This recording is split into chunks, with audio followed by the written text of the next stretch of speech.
Ako? Naiingit sa'yo? Oo nga pala, naiingit ako sa kulit mong buhok.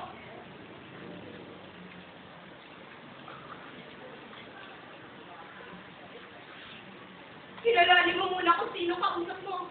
Aba, hindi ako basta kalad-karing babae ng mga sundalo.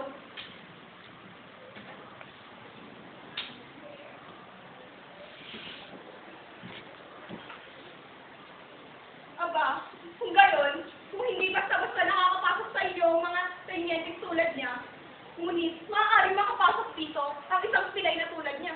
Asawa mo.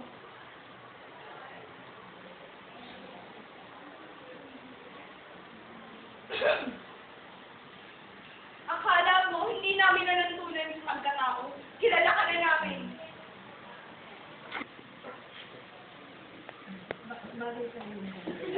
Majibot sa akin. Ano yan? Hindi na ba yan?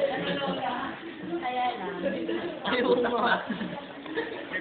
Babay na. Ano na nag-ibig mo? Kaya lang. Judy. Siguro ano lang, yung mukha mo, dagdagan mo yung, ano ba itsura ng isang tao na, kasi parang nilalait ka eh. Diba? Nilalait ka eh. Di ba may interval? Yung pagkasalita mo, hinihintay mo yung sagot niya. Dapat yung mukha mo, since hindi naman natin naririnig yung sinasabi ng kausap mo, yung reaction mo, yung sa sinasabi niya.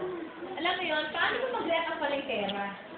Basta. Paano siya mag-react? Yung mukha Ang niya, cute ni Ate. Ang cute ni Ate. Ewan ko. Yun. Ha? Idadagdag yun.